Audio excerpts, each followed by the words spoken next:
Good morning दोस्तों, welcome back to my channel. जों दायो नै बहा थांनो ओंखारदों आंना हसबेन्डआ जोंखौ दोनफैदों आरो फिसा फिसाला फट' खेबबाय थादों।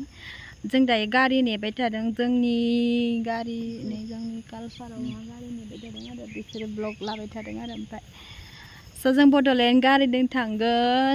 नायलांबाय थादों जों माहा थांगोन। जों गाखोबाय आरो दायो गाखोबाय जोङो ओमफ्राय आंहा लोगोआ थांगोन आरो तिनारियाव गाखोबाय ओमफ्राय जोङो बानबानि गालफानिफ्राय गाखोबाय आरो नायलांबाय थादों जों टिकेट दानबावनांगोन मानसिफोरावहा टिकेट दाननानै जों डाइरेक्ट थांगोन। नों मा थांगोन दायो? लाजिलायदों जोंहा बेटाया।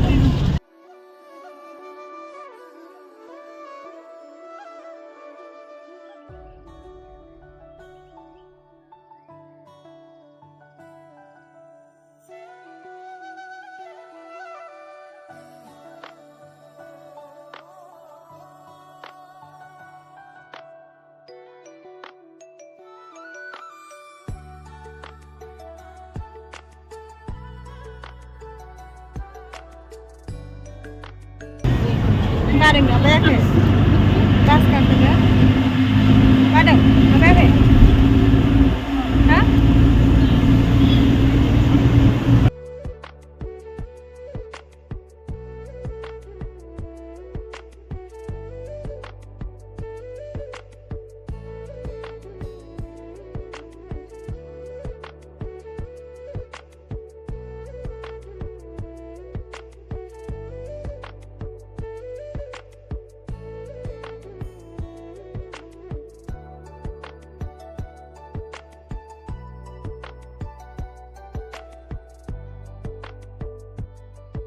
Finally जोङो मोनफैबाय नै बेनो आरो जोंहा लोगो लाहानि रुमा।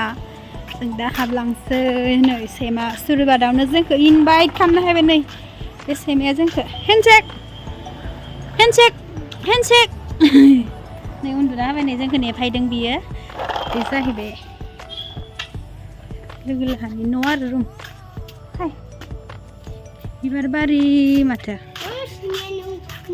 नैलाय जोंहा लोगोआ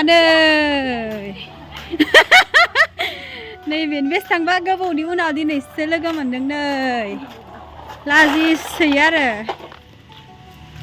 जोङो नै दुगैखां लोबखां माने दायो दुगैखांबाय आरो ओमफ्राय जों दायो दसे रेस्ट खालामसै ओमफ्राय जों माहा माने थाबायनो थांगोन नोंथांमोन देखोन। एक्सुवेलि जोङो माहा दंफायो क'क्राझार।